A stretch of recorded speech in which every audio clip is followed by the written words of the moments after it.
Physiotherapy చేయడానికి వచ్చామని చెప్పి వృద్ధ దంపతులను ఓ ముఠా కడతీర్చింది. హైదరాబాద్లో జరిగిన ఈ ఘటన సంచలనం రేపింది. భార్యాభర్తలను పథకం ప్రకారం హత్య చేశారా, ఆస్తి తగాదాలు లాంటి కారణాలేమైనా ఉన్నాయా అనే కోణంలో పోలీసులు లోతుగా విచారిస్తున్నారు. నిందితులను పట్టుకోవడానికి ప్రత్యేక బృందాలు ఏర్పాటు చేశారు. సీసీ కెమెరాల దృశ్యాలతో పాటు సాంకేతిక సాక్ష్యాల సేకరణపై దృష్టి సారించారు. రంగారెడ్డి జిల్లా రాజేంద్రనగర్ ఠాణా పరిధిలోని వృద్ధ దంపతులు దారుణ హత్యకు గురయ్యారు. జనచైతన్య ఫేజ్ 3లో నివసించే విశ్రాంత ప్రభుత్వ బ్యాంకు ఉద్యోగి షేక్ అబ్దుల్లా, అతని భార్య విశ్రాంత ఆచార్యురాలు రిజ్వానాతో కలిసి 4వ అంతస్తులో నివసిస్తున్నారు. వీరికి 4 పిల్లలు. వారంతా విదేశాల్లో స్థిరపడ్డారు. ఇటీవలే వీరు నూతన భవనం నిర్మించుకుని నెలన్నర క్రితం అందులోకి వచ్చారు. శుక్రవారం సాయంత్రం 2 ఆగంతకులు వృద్ధ దంపతుల నివాసం వద్దకు చేరుకుని కాపలాదారుడికి ఫిజియోథెరపీ చేసేందుకు వచ్చామని చెప్పి 4వ అంతస్తు పైకి వెళ్లారు. వచ్చిన దుండగుల్లో ఒకరు కిందే ఉండగా మరొకరు దంపతులు ఉండే నివాసంలోకి వెళ్లాడు.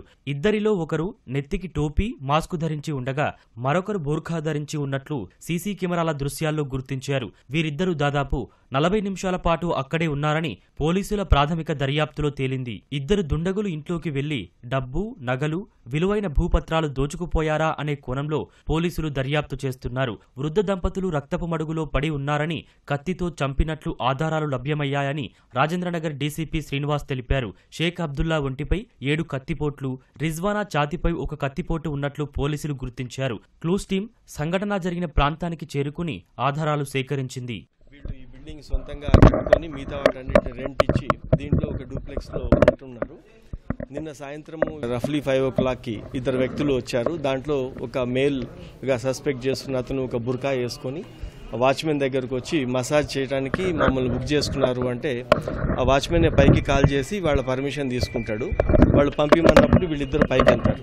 ఒక అతనేమో వితిన్ మినిట్స్లో అతను వెళ్ళిపోతాడు. ఒక రిమైనింగ్ ఇంకొక వ్యక్తి, ఆ బుర్కా వేసుకున్న వ్యక్తి 40 minutes తర్వాత అతని కిందకి వెళ్తాడు. వాళ్ళు ఈ మర్డర్ చేశారని చెప్పి ప్రిలిమినరీగా సస్పెక్ట్ చేస్తున్నాము. ఇంకా మిగతా అన్ని కోణాల్లో కూడా ఎంక్వైరీ జరుగుతూ ఉంది. వీళ్ళకి పిల్లలు 4 కూడా, ఒకళ్ళు 2 యుఎస్లో, 2 లండన్లో ఉండటంతో ఇంకా మాకు కాంటాక్ట్ చేయటము, తర్వాత వీళ్ళకి ఏదైనా వేరే ఇష్యూస్ ఏమైనా ఉన్నాయా వాళ్ళే చెప్పగలగాలి. ప్రాపర్టీ రిలేటెడ్ కావచ్చు, లేకపోతే డాక్యుమెంట్స్ ఏమన్నా దేని గురించా ఇంట్లో సెర్చ్ చేసినట్లుగా అంతా కనిపిస్తూ ఉంది. కాబట్టి ఏ పరిస్థితులలో వాళ్ళు మర్డర్ అయిందనేది ఒక కొంతవరకు క్లూ వీళ్ళ పిల్లల్ని కాంటాక్ట్ చేయడానికి ట్రై చేస్తున్నాము. వృద్ధ దంపతులను చంపిన దుండగులను పక్కా ఆధారాలతో త్వరలో పట్టుకుంటామని పోలీసులు తెలిపారు.